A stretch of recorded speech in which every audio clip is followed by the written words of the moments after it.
Good day. Today we'll be talking about construction services. What are engineering services? Engineering services are services, creative work, or adequate performances that require engineering education, training, and experience in the application of a special knowledge of the mathematical, physical, and engineering sciences. There are different types of engineering services. Examples are consultation, investigation, evaluation, planning, and design of engineering works and systems.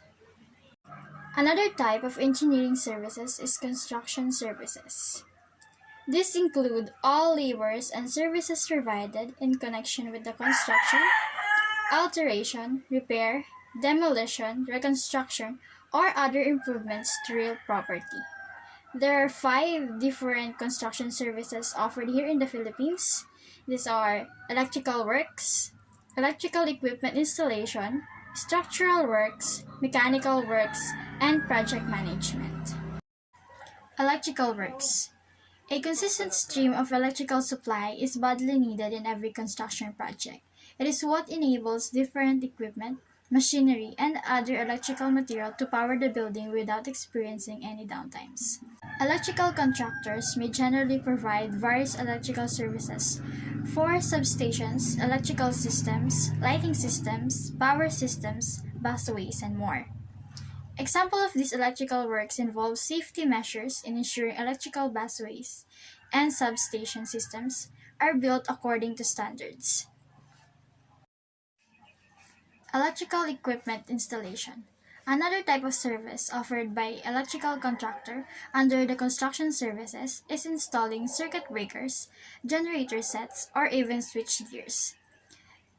Oftentimes, the owner of the project is the one handling this job, but for an all-around contractor, they also do the job of supply, transporting, and assembling the equipment.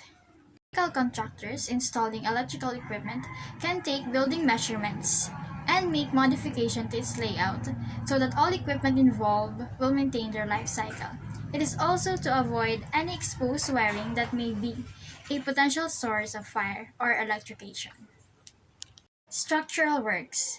It is another type of construction service that is responsible for the completion of both public and privately owned buildings, as well as other kinds of structures like highways, roadworks, and bridges. Each type of structure has basic components like walls, floors, frameworks, or foundations, but a contractor should always comply to the set of guidelines. Example are the National Building or National Structural Code of the Philippines to avoid accidents or mishaps inside and outside of the building. Mechanical works. Another type of construction services is mechanical works. This involve activities like planning, plumbing systems, drainage work, utility functions, installation, waste disposal and treatment, and other kinds of mechanical classifications. One should understand that mechanical works is done alongside other services like the electrical or the structural one.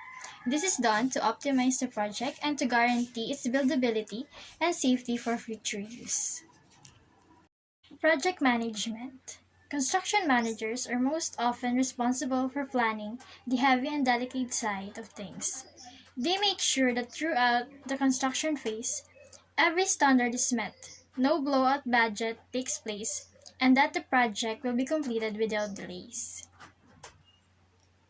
A project manager is constantly communicating and collaborating with stakeholders and other people involved in the project. They are always making sure that every activity in the construction site is executed properly. It is understandable that some of the project managers don't have the in-depth knowledge about a particular aspect of the project. That's why they are always collaborating or they need to work closely with the other key players in the project. One should understand that the construction services stated earlier are done or executed all at once due to several structure, mechanical, and electrical considerations. These services are not done independently of one another.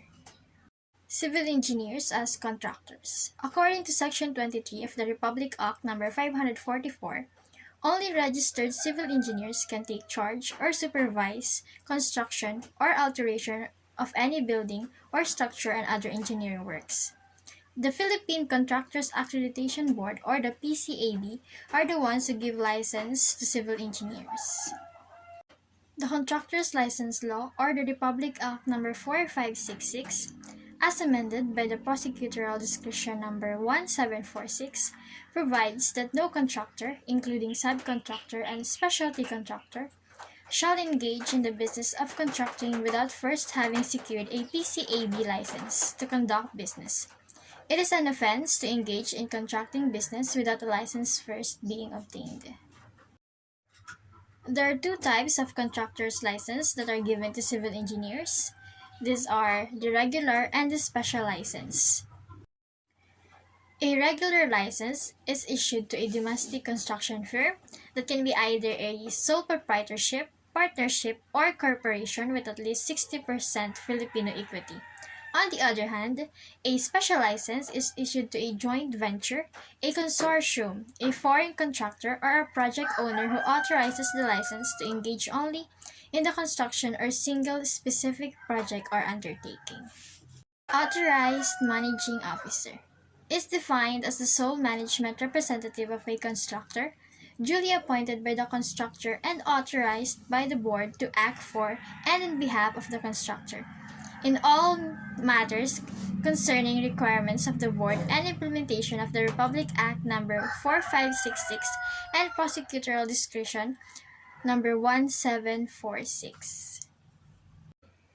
To be an authorized managing officer, you need to be a senior executive of a company, had at least 2 years of experience in implementing a construction project in a managerial or supervisory capacity, and should be nominated by the firm and possessing managerial powers. A sustaining technical employee is a constructor's nominee from among his technical personnel that is approved by the board and whose training and experience are to sustain the contractor's classification eligibility and to accrue to the constructor's credit rating in categorization. These are the qualifications to be a sustaining technical employee. 1. Must have at least 3 years of experience of construction implementation, has knowledge of Philippine construction building codes and ordinances, labor safety codes, and other laws applicable to construction operation. And lastly, has undergone the 40-hour Construction Occupational Safety and Health, or the COSH, course for safety officers. Construction Occupational Safety and Health Seminar is a 40-hour seminar that is intended to equip the contractor or the applicant with the knowledge on standard occupational safety, health practices, and processes in construction industry. The following are the list of the people that should attend the said seminar. Number 1, proprietor in an application for a new license. Number 2, any person nominated as the authorized managing officer in an application of a new license. Number 3, any person designated to replace the authorized managing officer of a PCAB licensed contractor. Number 4, authorized managing officer of applicants for upgrading of license category. And lastly, at least one sustaining technical employee of the firm. The Authorized Managing Officer Seminar is a 2-day seminar that is intended to equip the contractor or applicant with the basic knowledge on construction safety, building and lien laws, taxation, labor, and other relevant laws, and the basic principles of the construction business.